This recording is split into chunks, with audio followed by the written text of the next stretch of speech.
नमस्कार. ठाणे वर्तमानमध्ये मी नितीन बोरसे आपलं पुन्हा एकदा हार्दिक स्वागत करतो. सादर करीत आहोत आजच्या ठळक बातम्या. ठाणे जिल्हा मध्यवर्ती सहकारी बँकेला नुकताच गोवा येथे बँको पुरस्काराने सन्मानित करण्यात आलं आहे. बँकेला 5,000 ते 7,000 कोटींच्या ठेवीच्या कॅटेगरीमध्ये सन्मानित करण्यात आलं असल्याची माहिती बँकेचे अध्यक्ष श्री बाबाजी पाटील यांनी दिली आहे.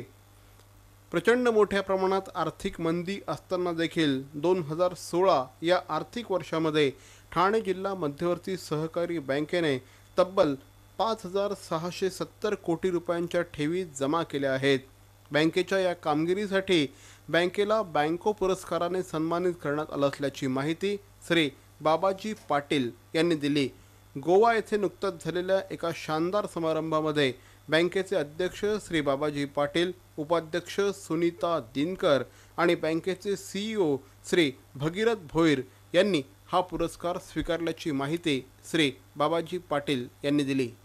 पुरस्काराचं स्वरूप एकच आहे का संपूर्ण भारतामध्ये उत्कृष्ट प्रकारे ठेवी जमा केल्या आणि त्या ठेवी सुद्धा 5,001 ते 7,000 पर्यंत जो ठेवी जमा करेल त्याला हा पुरस्कार जाहीर करणार होते आणि त्याच्यामध्ये आपल्याला ह्यावेळी नंबर लागला. ह्यावेळी संपूर्ण भारतामध्ये आर्थिक मंदी असताना सुद्धा आम्ही उत्कृष्ट प्रकारे ठेवी जमा केल्या आणि 5,001चा एक आपल्याला इष्टांक होता, पण आपण 5,670 कोटी ठेवी जमा केल्या.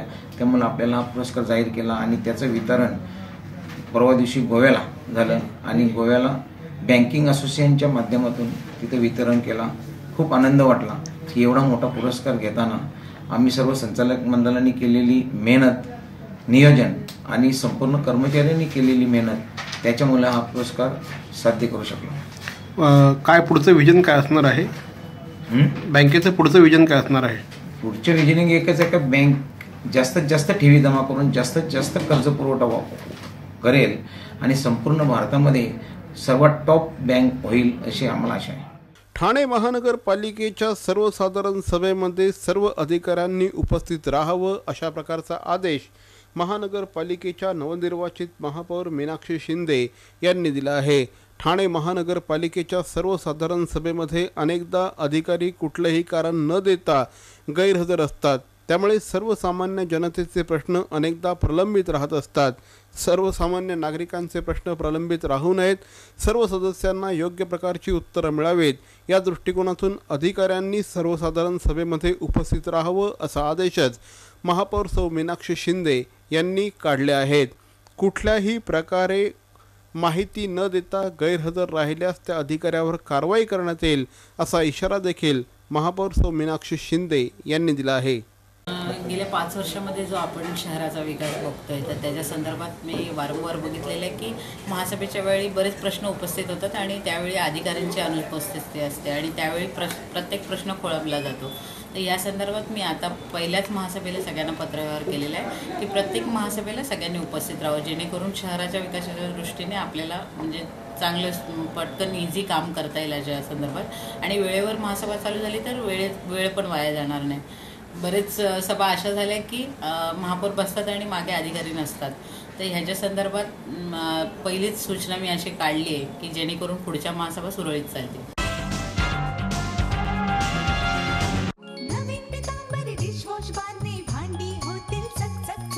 नवीन पितांबरी बार मध्ये आहे अँटीबॅक्टेरियल एजंट जो भांड्यांना चकाचकच नाही तर निर्जंतुकही बनवतो. सर्वोत्तम स्वच्छता तुमच्या पाशी जर नवीन पितांबरी बार असेल तुमच्या हाती. कविता नायर आयोजित खरेदी महोत्सव घंटाळी मैदान, घंटाळी मंदिर रोड, ठाणे पश्चिम दिनांक 8 ते 13 March. Kitchenware, imitation jewellery, electronics, कपडे, फर्निचर, पर्सेस, ड्रेसेस या आणि इतर अनेक वस्तूंचा प्रचंड मोठा खजिना. कविता नायर आयोजित खरेदी महोत्सव घंटाळी मैदान दिनांक 8 ते 13 मार्च. तेव्हाचा चिंग्या तसाच होता. माझे इथल्या बँकेत अकाउंट नाही, त्यामुळे माझ्याजवळ पैसे नाहीत. माझे पैसे तुम्हीच भराल का रे मित्रांनो? नंतरचा चिंग्या तसाच होता. काय करू मित्रांनो, हा, आज माझी बँक बंद असते. चिंग्या अजूनही बदलत नव्हता. आता माझ्याकडे पैसे आहेत, पण चेकबुक नाही. चिंग्याची कारणं थांबत नव्हती. आता मला मोबाईल मधनं पैसे ट्रान्सफर करता येतात बरं का. पण नेमकं त्याच बँकेचं ऍप माझ्या मोबाईल मध्ये नाही. बास, कारणं संपली. अरे पण उठा, फोन कर, ट्रान्झॅक्ट. ट्रान्झॅक्ट, तुला पण माहितीये ट्रान्झॅक्ट.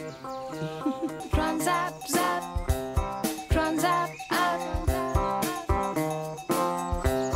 Transact, app.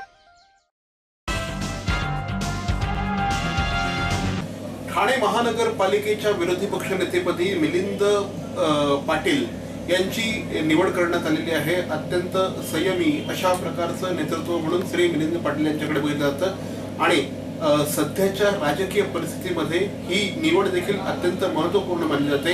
कारण या बोर्डामध्ये पहिल्यांदा असं झालेलं आहे की शिवसेनेला पूर्ण मेजॉरिटी मिळालेली आहे आणि ज्यावेळेस एखाद्या पॉलिटिकल पार्टीला हातामध्ये संपूर्ण सत्ता असते, कुठल्याही प्रकारच्या राजकीय समीकरणांची गरज नसते, त्यावेळेस विरोधी पक्षाचं काम हे अत्यंत महत्त्वपूर्ण असतं.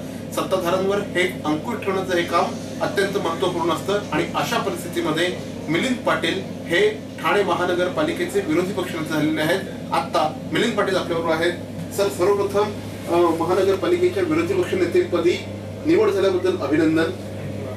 काय सांगाल, किती मोठी जबाबदारी आहे?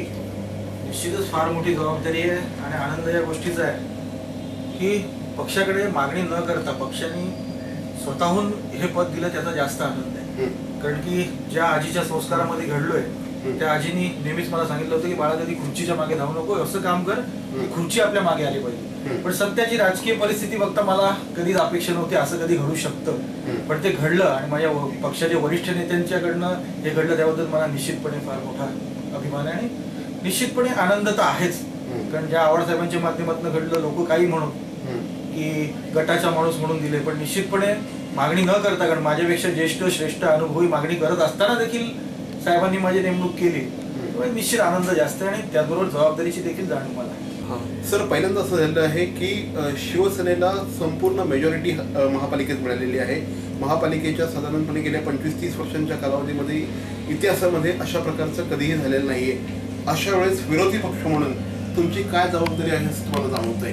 निश्चितपणे की विरोधी पक्ष म्हणजे विरोधी पक्षाचा जरी आम्ही असलो तरी सत्ताधारी हे मग एका हाती सत्ता आलेले असोत का संघटितपणे आलेलं असो, शेवटी आमची जबाबदारी तर तीच राहते. निश्चितपणे सभागृहात इतर गोष्टींच्या वेळी जेव्हा सगळ्यांना घेऊन त्याला चालायला लागत होतं तेव्हा त्यांच्यावर काहीतरी मर्यादा येत होत्या. आता त्या मर्यादा त्यांच्यावर तेवढ्याशी येणार नाही, त्यामुळे निश्चितपणे माझी जबाबदारी वाढते. तरी पण केवळ विरोधाला विरोध न करता की जिथे विकास आहे तिथे तर प्रश्न देणार नाही, तिथे मग विरोधाला विरोध करायचा नाही किंवा पक्षाचा आमचा अजेंडा हा तो प्रश्न येणार नाही. विकास म्हटला तर शेवटून विरोधक असो का सत्ताधारी असो, सर्वांचं अंतिम ध्येय असतं या नागरिकांचं कल्याण करणं. जिथे नागरिकांच्या कल्याणाचा प्रश्न येईल तिथे निश्चितपणे समन्वयाची भूमिका राहणार आहे. पण जिथे खरंच गरज आहे की जिथे खरंच चुकीचं वाटतंय, काहीतरी आपल्या तत्वांच्या आड येतं किंवा काहीतरी लोकांच्या विरोधातलं जाणवतंय, तिथे निश्चितपणे विरोध केला जाईल. मग त्याला त्यांच्याबरोबर कोण आहे याची तमा आम्ही कधीच करणार. एकंदरीतच महानगरपालिकेच्या राजकारणामध्ये आतापर्यंत आपण नेहमी समन्वयाची भूमिका बघत आलेलो आहोत. सत्ताधारी आणि विरोधक हे सभागृहामध्ये जरी एकमेकांच्या विरोधात असले तरी बाहेर एकदा सभागृहातून बाहेर पडल्यानंतर बऱ्याचदा सगळे एकत्र दिसतात आणि त्याच्यामुळे कुठेतरी विरोधाची धार कमी होते असं नेहमी बोललं जातं. पण एक सक्षम विरोधी पक्ष हा लोकशाहीचा अत्यंत महत्त्वपूर्ण घटक असतो. तर अशा प्रकारचा सक्षम विरोधी पक्ष महापालिकेत यापुढे असणार आहे का? निश्चितपणे विरोधी पक्ष नेतेपद हे सक्षमपणे सांभाळावं लागणारच आणि ती त्या पदाची गनिमाच ती असते की त्याच्यात ते निर्माण करण्यामागचं कारणच ते. बाकी प्रश्न राहिला की सभागृहाबाहेर एकत्र दिसतो, तर निश्चितपणे राजकारण ही वैचारिक लढाई असते आणि जिथे त्या विचारांची लढायचं असतं तिथे विचारांची लढाई होणार त्या सभागृहात. पण सभागृहाबाहेर त्यातल्या एक मानवतेचा दृष्टिकोन, मैत्रीत्वाचं नातं असतंच, पण ते नातं कधी पक्षाशी तडजोड करण्याच्या, पक्षाची भूमिका तडजोड करण्याच्यासाठी कधीच वापरलं जाणार. अनेक महत्त्वपूर्ण प्रश्न शहराशी संबंधित आज आहेत. सगळ्यात महत्त्वाचा प्रश्न म्हणजे आता पुन्हा मान्सून येईल, पुन्हा पावसाळा येईल. क्लस्टरचा विषय हा नॅचरली खूप मोठ्या प्रमाणात आहे. तुमच्या प्रभागामध्ये सुद्धा आम्ही तुमचं स्वतःचं भाषण ऐकलेलं आहे. ज्यावेळेस कळवा परिसरामध्ये ही इमारती कोसळत होत्या त्यावेळेस मिलिंद पाटलांनी अक्षरशः महानगरपालिकेच्या सभागृहामध्ये आक्रोश केला होता. परंतु त्याच्यानंतर हा विषय ज्यावेळेस ऐरणीवर येतो त्या ऐरणीवर आल्यानंतर तो विषय पुन्हा एक जिसे कहते हैं की ठंडे बस्ते में चला जाता है. तर असे कुठले विषय तुम्ही हातामध्ये घेणार आहात, कुठल्या विषयांवर तुम्ही आंदोलनात्मक भूमिका घेणार आहात किंवा कुठल्या विषयांना तुम्ही प्राधान्य देणार आहात? वास्तविक पाहता स्मार्ट सिटी चाललेलं आहे. पण स्मार्ट सिटी म्हणत असताना बेसिकमध्ये काय आहे, मूलभूत प्रश्न काय आहेत ह्यांचा जास्त उकल होणं जास्त गरजेचं आहे. आपल्याला माहिती आहे क्लस्टर डेव्हलपमेंट खरंच महत्वाचा प्रश्न आहे. कारण आपल्याला माहिती आहे कोर्टाच्या आदेशानुसार स्ट्रक्चरल ऑडिट आता कंपल्सरी केलेलं आहे. म्हणजे अधिकृत इमारती आहेत ज्यांचं वय 30 वर्षाचं वर आहे त्यांनाही आहे, आणि अनधिकृत इमारतींना तर सरसकट. आज लोक स्ट्रक्चरल ऑडिट करतात, लाखो रुपये खर्च करतात, पण एवढं करून सुद्धा 5 वर्षांच्या वर स्टॅबिलिटी सर्टिफिकेट कोणालाच मिळत नाही. म्हणजे पुन्हा 5 वर्षानंतर ही धोक्याची घंटा आपल्या गळ्यात असणार आहे. त्यामुळे या बाबीचं गांभीर्य आपल्याला सभागृहाला जाणणं निश्चितपणे गरजेचं आहे आणि सभागृहाच्या निदर्शनात आणणं पण गरजेचं आहे. वास्तविक पाहता क्लस्टर डेव्हलपमेंट योजना ही शासकीय स्तरावर आणते, पण या सभागृहातनं त्याला हे करणं फार गरजेचं आहे. कारण येणाऱ्या कालावधीमध्ये मला वाटतं 60 ते 70% घरांच्या बाबतीत हा प्रश्न येणार आहे. त्यामुळे माझं तरी स्पष्ट मत आहे की इतर काही गोष्ट करण्यापेक्षा ते घर म्हणजे घरात असलं तरच बाकीच्या गोष्टी येतात, पाणी विणी सगळं. म्हणजे मुळात घरात नसेल तर काय परिस्थिती आहे, आणि ते गांभीर्य ओळखायला पाहिजे. की दुर्भाग्य असं की एखादी घटना घडल्यावर सगळे एकत्र येतात, त्याच्यावर चर्चा होते, पूर्ण सगळं थंड भासणार जातं. पण निश्चितपणे सर्वात पहिले पाठपुरावा करणार ते या गोष्टीचा. साहेब, आज विरोधी पक्षनेते म्हणून तुमची निवड झालेली आहे. जनरली महानगरपालिकेमध्ये 2 पक्ष दिसतात, एक सत्ताधारी पक्ष असतो, एक विरोधक असतो. परंतु आज महानगरपालिकेमध्ये 3 पक्ष दिसत आहेत. एक सत्ताधारी पक्ष आहे, एक विरोधी पक्ष आहे आणि तिसरा प्रशासन आहे. आणि प्रशासन कुठेतरी खूप डोईजोड झालेलं आहे. आत्ताच पहिल्यांदा महापौर झाल्यानंतर पहिल्यांदाच महापौराने देखील हे स्टेटमेंट केलं आहे की कुठल्याही प्रकारे प्रशासनाला डोईजोड होऊ दिलं जाणार नाही. ही एक जबाबदारी विरोधी पक्षाची सुद्धा असणार आहे. कुठेतरी ती एक गॅप होती का की ज्याच्यामुळे ती गॅप फिल करण्यामध्ये विरोधी पक्ष सुद्धा कुठे कमी पडला होता का, आणि ती गॅप तुम्ही कशी फिल करणार? वास्तविक पाहता लोकशाहीचा स्तंभ आहे शासन, प्रशासन, न्याय व्यवस्था. पण कुठेतरी म्हणण्यापेक्षा सभागृहात कधी कधी असं वाटतं की शासक म्हणजे आहेत कुठे नक्की, भरकटल्यासारखे झाले. ते शासक म्हणजे लोकप्रतिनिधी आहेत आणि प्रशासन म्हणजे लोकसेवक आहेत, अंमलबजावणी करणार. हे त्यांचं काम आहे. पण बघायला आपण जाल तर चित्र असं दिसतं की हे शासन करतायत. वास्तविक पाहता तिथे कोणा व्यक्तीवर बोलण्याचा प्रश्नच येत नाही, पण एक लोकशाही जे डॉक्टर बाबासाहेब आंबेडकर आणि इतर जणांनी जे घटना बनवली आहे त्याच्यात तरतूद आणि म्हणण्यापेक्षा की जेव्हा एखादा नगरसेवक त्या इथे बोलतो तो त्या लोकांचा प्रतिनिधी असतो, आणि त्या प्रतिनिधीला किती वेळा आपण बघितले सभागृहात असे प्रसंग येतात की प्रशासनाकडून अपमानित करण्याचा प्रयत्न करण्यात येतो, आणि अशा वेळी केवळ राजकारण म्हणून समोरचे गप्प बसतात की ठीक आहे त्यांच्यावर वेळ आले, जाऊ दे, आपण कशाला बऱ्यान त्यांची त्यांच्यात लागली. पण निश्चित या प्रमाणात याच्या बाबतीत मग तो कोणी असो, सत्ताधारी पक्षातला तर अपमान असो, आमच्या पक्षातला तर प्रश्न सोडाच. पण जे घटनेने ज्यांना अधिकार दिला त्याची पायमल्ली होताना जर कुठे दिसत असेल तर निश्चितपणे खंबीरपणे आवाज उचलण्याची वेळ आता आलेली आहे. शेवटचा प्रश्न, कावेरीताई पाटलांचे तुम्ही नातू आहात. आज कावेरीताई असत्या तर काय आशीर्वाद दिला असता? खरं म्हटलं तर कावेरीताईंचा नातू म्हटलं का बऱ्याचशा गोष्टींचा म्हणजे माझ्या राजकीय कारकिर्दीत म्हणाल किंवा सामाजिक कारकिर्दीत म्हणाल तर तेवढं बोललं का सगळं संपत होतं. मिलिंद पाटील हा गौण होत जात होता. तर निश्चितपणे माझ्यावर एक दडपण पण आहे, कारण घरची परिस्थिती, सामाजिक राजकीय परिस्थिती मी बघितलेली लहानपणापासून. तर निश्चितपणे जे आजीनी तत्व जपले आहेत, ज्या तत्वांच्या आधारे मी राजकारणात, खरं म्हटलं तर मी राजकारणात मला स्वतःला इंटरेस्ट नव्हता, पण काहीतरी गोष्टी किंवा आजीचं बघून किंवा इतर काही जणांच्या संपर्कात आल्यावर हळूहळू मी राजकारणात आलो. त्यामुळे निश्चितपणे ती तत्व जपणं ह्याची फार मोठी जबाबदारी, आणि दिसतंय मला फार कठीण आहे. आजकालच्या राजकीय परिस्थितीत ते जपणं फार कठीण आहे. पण एवढं मात्र निश्चित आहे की जर मला माझ्या तत्वांशी तडजोड करायला लागली तर माणूस म्हणून मी राहू शकत नाही. म्हणजे विरोधी पक्षनेता, राजकारणी तर सोडा, पण माणूस म्हणून मी माझ्या डोळ्यात बघू शकणार नाही. त्यामुळे ते मला जास्त जपायचं. तर हे होते मिलिंद पाटील, ठाणे महानगरपालिकेच्या विरोधी पक्षनेतेपदी आज त्यांची निवड झालेली आहे. आणि एक सक्षम अशा प्रकारचा विरोधी पक्षनेता त्यांनी व्हावं हीच ठाणेकर जनतेची त्यांच्याकडनं अपेक्षा असेल. तर आमच्याशी बोलत त्याबद्दल धन्यवाद. बॅरॉन मेन स्टुडिओचा लग्नसराई धमाका 50% महासेल. किती? 50% महासेल. हो, कुठल्याही कपड्यांवर चक्क 50% ऑफ. बॅरॉन मेन स्टुडिओ ठाणेकरांच्या सेवेत पुन्हा एकदा नव्या रूपात नव्या रंगात. अधिक व्हरायटी आणि तत्पर सेवेसह Baron men studio. Ethnic men's वेअरचे भव्य शोरूम. Blazer suits, sherwani, Jodhpuri, Indo western, kurta suits, formal, partywear, shirts आणि ट्राउझर्सचे भव्य दुमजली शोरूम. बॅरॉन men studio. पुरुषांच्या खरेदीचा एक वेगळा अनुभव. चला तर मग वाट कसली बघताय, सहभागी हो बॅरॉनच्या 50% महासेल मध्ये. बॅरॉन मेन स्टुडिओ, आमंत्रण हॉटेल जवळ, जिल्हा परिषदेसमोर, स्टेशन रोड, ठाणे. दूरध्वनी 02225304837. बॅरॉन मेन स्टुडिओ. मरावे परी अवयव रूपी उरावे. अवयव दानाचा हाच संदेश जनसामान्यांपर्यंत पोहोचवण्याचा संकल्प घेऊन निघाले आहेत ज्येष्ठ समाजसेवक माननीय नानजीभाई खिमजीभाई ठक्कर ठाणावाला. त्याचसाठी काढण्यात आली एक भव्य दिव्य रॅली. अवयवदानासाठी सुरू आहेत ठिकठिकाणी जनजागृती सभा. लक्षात ठेवा, आपला अवयवदानाचा संकल्प वाचवू शकतो कुणाचे तरी प्राण, दूर करू शकतो कुणाचं तरी अपंगत्व अगदी कायमचं, फुलवू शकतो अनेकांच्या संसारात सुखाचे बगीचे. अवयवदानाच्या या महायज्ञात सहभागी व्हा. समाजरत्न श्री नानजीभाई खिमजीभाई ठक्कर ठाणावाला यांच्या पुढाकाराने जनहितार्थ प्रकाशित. अहो, आपण आपलं घर स्वच्छ, सुंदर, नेटनेटकं ठेवतो ना, मग आपण आपल्या शहराच्या बाबतीत उदासीन का? आपलं शहर स्वच्छ, सुंदर आणि नेटनेटकं ठेवणं ही आपली जबाबदारी आहे, हो ना?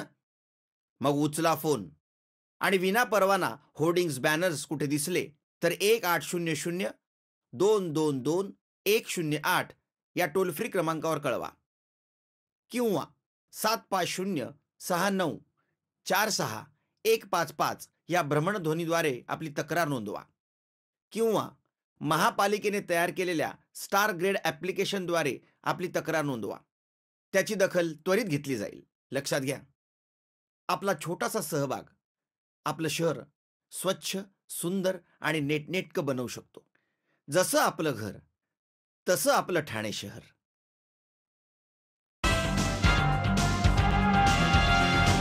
ठाणे शहरातील घंटाळी मैदानामध्ये खरेदी महोत्सवाचं आयोजन करण्यात आलं आहे. दिनांक 8 ते 13 मार्च या कालावधीमध्ये या महोत्सवाचं आयोजन करण्यात आलं असल्याची माहिती यावेळेस कविता नायर यांनी दिली आहे.